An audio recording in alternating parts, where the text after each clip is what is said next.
everyone, it's Melanie. I have been doing some videos today of finishing up part 2 of this little scrap paper book thing that I've been working on. I wanted to show you this really quick before I get started. This is the cover of the first one that I made that wasn't terribly in love with, and it still isn't my favorite, but I did add some stuff to it. I added some flowers and things that I just glued on, and then I also added, because it sort of felt like it needed something else, I did some embroidery with my initials, and this is the DMC Etoile. I don't know if you can see it, but it's got lurex in it, so it's kind of sparkly. So I just did that on some muslin and then stitched around it and glued that on also with Fabri-Tac. So I'm liking the cover a lot more.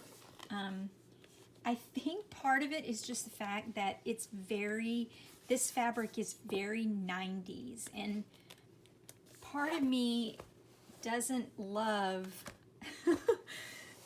the 90s, because I look back at the 90s and I just think, oh my goodness, some of the things we wore and decorated with, just, whew. Anyway, maybe it'll grow on me. So in the meantime, this is the one the Romantic Rooms, the one that I told you that I would finish up next, and I have video of doing this one, but I will have to do voiceovers for it. So I am going to do that and show you the process for finishing this one up, and I love this cover. I love it, love it. But I don't know if I need to keep both of these, so I may end up letting this one go, putting this one in the Etsy shop if anyone's interested. So let's get to it, and I'll show you what I did to finish this one off and get it put together. So right after I finished the part 1 video, I actually coated this cover with a layer of gesso, and since then, since then I've slept quite a few times, and we went without power for 24 hours. We had a storm come through on Sunday night, and it knocked our power out, which is not anything unusual for us. We live in kind of an older neighborhood with traditional power lines and a lot of trees. And I don't know if a tree fell, but we did see some pretty spectacular fireworks coming from the power pole behind our house, and then the power went out, and it took them 24 hours to get to us. So we lost everything in the freezer and whatnot, but it's kind of sad, but I'm sort of used to it because it happens so much where I live. And my husband and I were arguing. He said, I was reminding him about the time that it was out, our power was out for almost a week. It was like hours shy of a week. And he said, no, that's never happened, That was only 3 days. And so, of course, I had to get out one of my journals, which is how I proved to him that it was out for that long. Anyway, it was kind of funny.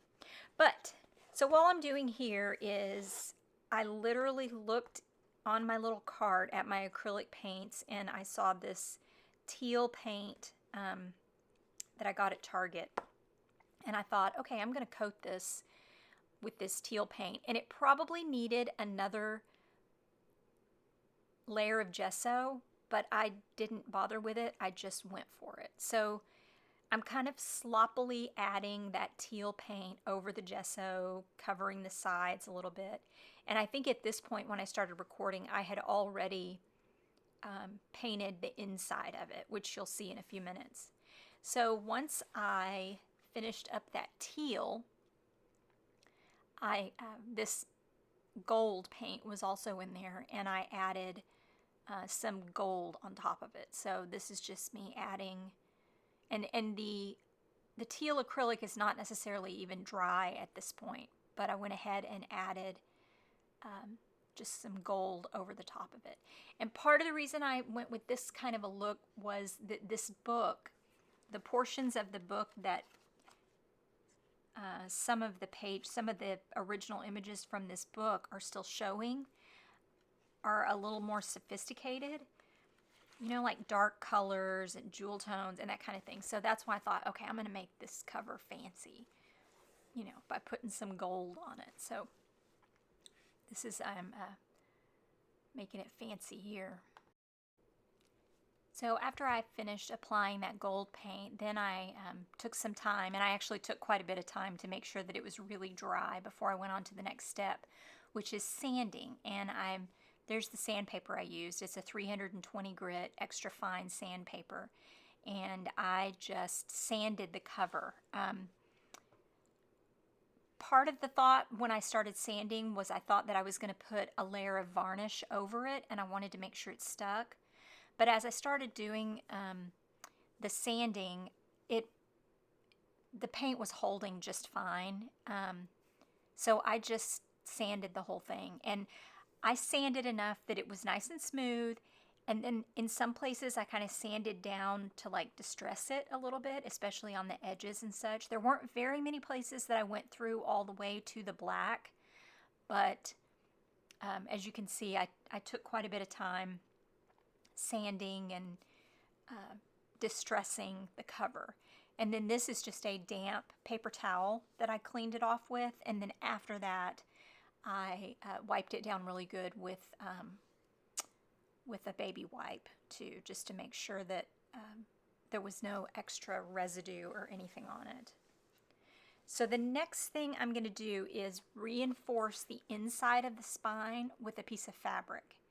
And this is just a piece of white, it's quilting cotton. I don't actually think it's muslin that I used. I think it's quilting cotton. But I had cut it in advance, or torn it actually, to fit inside the cover. And what I got out there was, I have a bag of all the, I keep all my glue sticks once they get down to the bottom. I keep them all in a bag with some craft sticks, you know, those popsicle stick things. And that's what I use when I need to cover a large area. I'll kind of scrape the glue out of there and smooth it out and whatnot to use. I do this, I use it mostly for when I'm attaching fabric to paper, because that Scotch glue is really good for attaching fabric to paper. So we'll speed this up a little bit here, but once I used as much as I could out of that Scotch glue, I got another glue stick out. I think this is an extra strength Elmer's glue stick, so I used some of that too. And I'm not terribly concerned with it being attractively spread on there, because I'm going to put new end paper inside the covers, inside the front and back cover.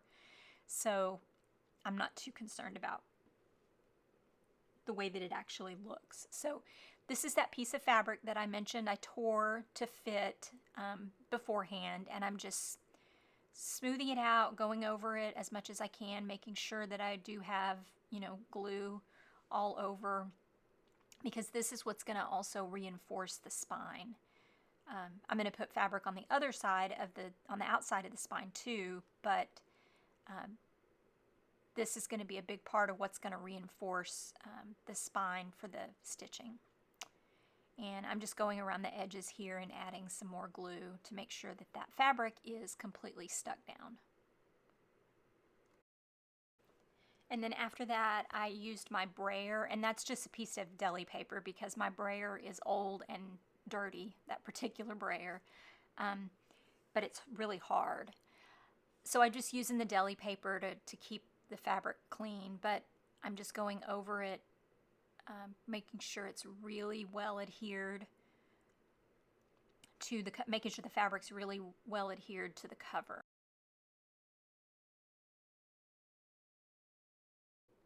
So here I'm ready to start punching my signatures, and you can see there I actually start with 4 signatures. Ultimately I only end up with 3, and I may leave some of that in, but this is just me stacking up my signatures and clipping them together, getting ready to punch the holes in them. And this is just a piece of paper I used for a punching template, just as I found a piece of paper that was cut it to the same size as the height of my pages, my book pages, and folded it in half. And then I think I'm going to fold it in half lengthwise and then kind of fold it at the top to mark 3 holes for my spine. Oh, there I'm just noting where the head is, so I make sure I always use my template with the right side up. And then there I'm just kind of putting some fold marks in it to mark the center and then the top and bottom. And like I said, I'm just going to do a 3-hole pamphlet stitch on this one. So the next thing I do is punch the holes in my signatures, and I'll speed that up here for you.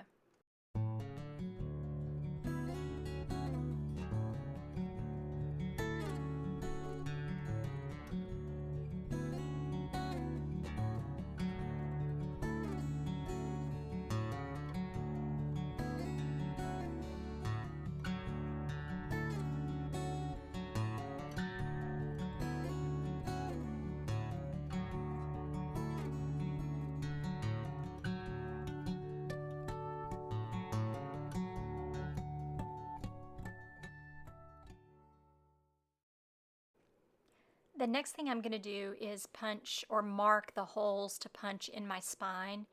And I have a little issue here because for some reason, when I start measuring this and marking it, for some reason I marked it for 3 signatures instead of 4. And it kind of threw me off. So I decided just to make things easier on myself, I was only going to use 3 of the signatures. So once I mark that, the next thing I do is I decided that I was going to use a tapestry needle, which is a blunt needle, so I didn't pierce through anything else. And then I cut my binding thread. And here I kind of realized, oh, I marked this for 3, so my marking spot. And the reason that it was a big deal was I marked the center, what I kind of considered the center. And if I had moved my signatures on either side of the center, because I had 4 and not 3, I would have had a pencil line right down the middle of my spine on the inside, and I didn't want you to see that pencil line. So I was trying to decide what to do, and then I thought, okay, well, I'll just use the 3 signatures. So the other thing I did there was waxed my threads that I had cut for the binding. And here I'm just trying to decide how I'm going to deal with it. And then I decide, okay, well, I'm just going to do 3 signatures, I think. But the next thing I needed to do anyway was to go ahead and put the end papers in. So I had already cut these end papers. This is some scrapbook fabric that I found at Tuesday Morning yesterday. And I really like it. And I thought it looked good with the cover. And then this is actually me being cheap. I used my good Scotch Create glue all around the outside perimeter of the page, and then I filled in to make sure that every square inch of that piece of paper was covered with glue, but I used the Elmer's glue. So I'm going to line this up here, and when I cut these end papers, I made sure that they were slightly larger than the end papers that were currently there. That way it overlapped the edges and you don't see that other end paper kind of sticking out underneath this. And then I go back over with my brayer and that deli paper just to keep it from getting the paper dirty. And then once I do that, I think I also go over it with a bone folder. So then I go through and kind of burnish the edge with a bone folder because I don't want that end paper to come up. So that's just me making sure that everything's glued down all the way. And then I'm going to do the back cover. Inside the back cover, do it the same way. And notice on these, I had marked them back and front with the top, mark the top side up to make sure that, because I cut them exactly to fit. And there, I guess I'm gonna add another glue to my bag of mostly empties.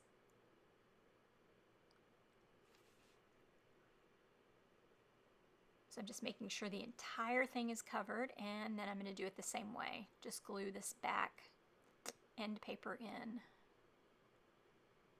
And I'll go over it with the brayer to make sure it's really smooth. And then I'll probably go over it also with the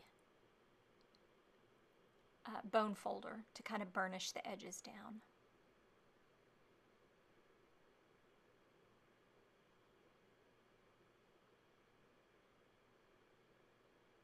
And I'm really pushing hard on that because I don't want those end papers to lift up.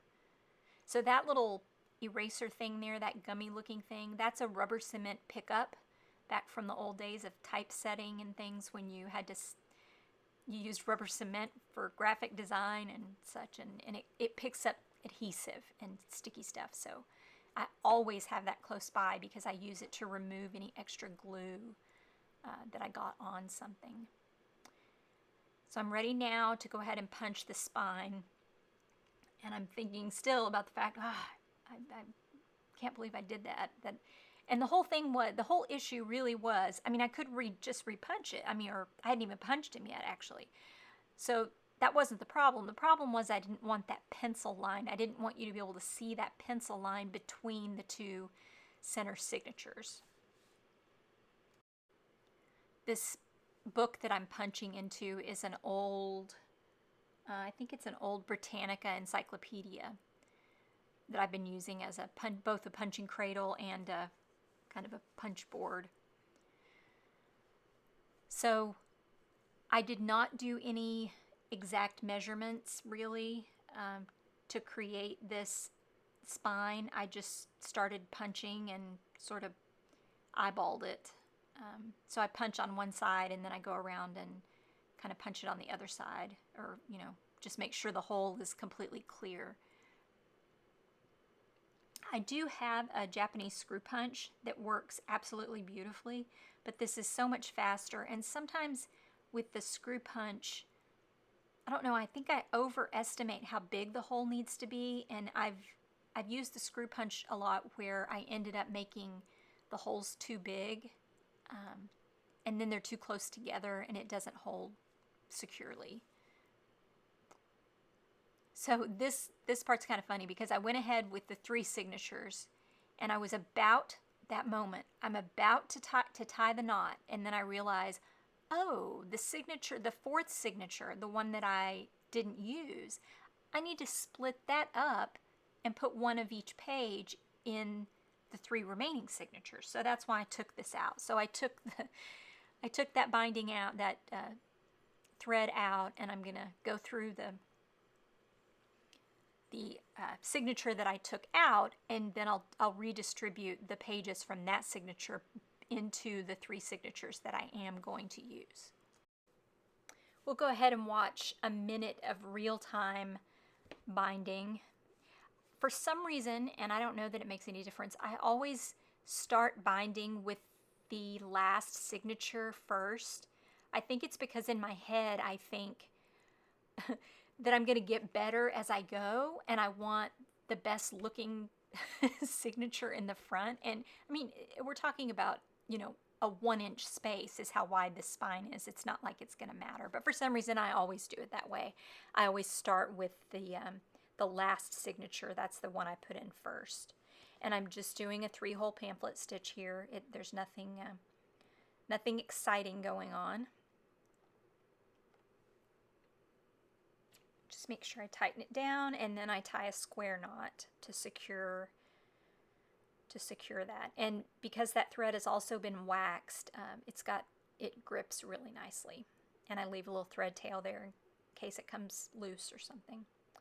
So we'll speed up this next, the next 2 signatures, but I'm going to just do the same procedure. What I was doing there was adding in that extra page from the signature that I took out.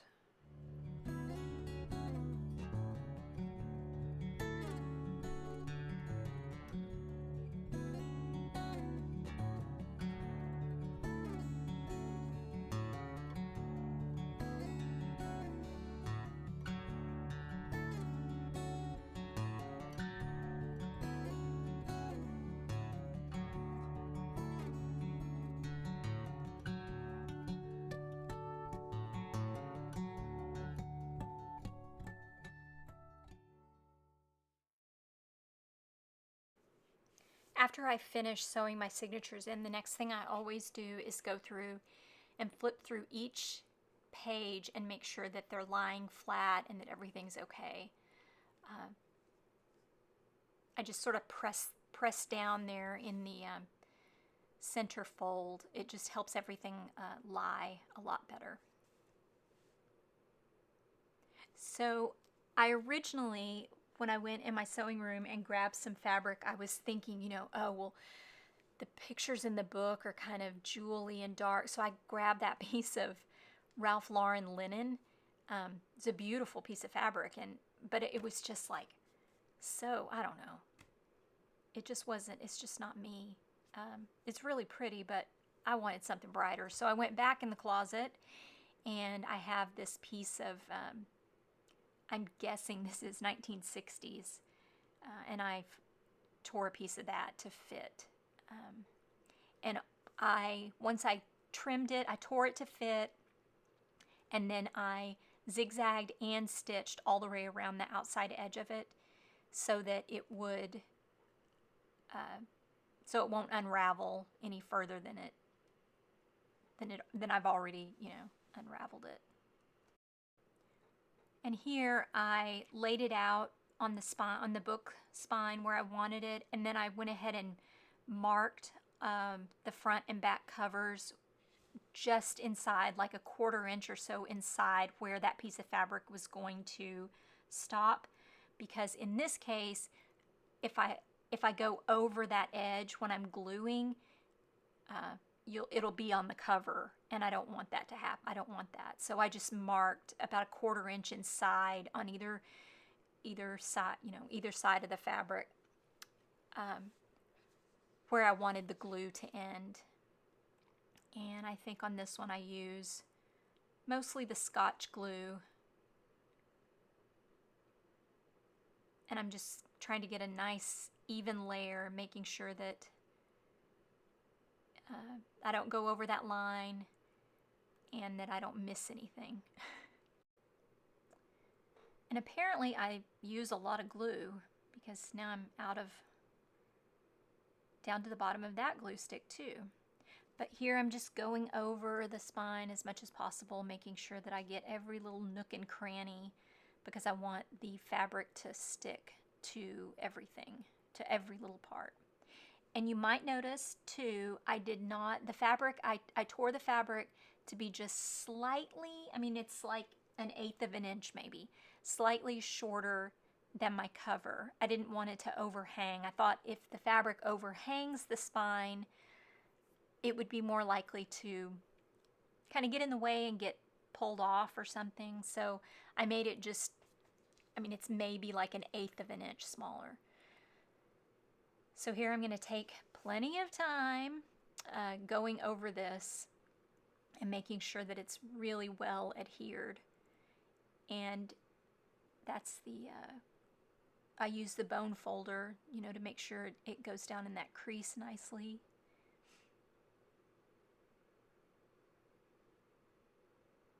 I just love that fabric. It actually has a bit of a texture.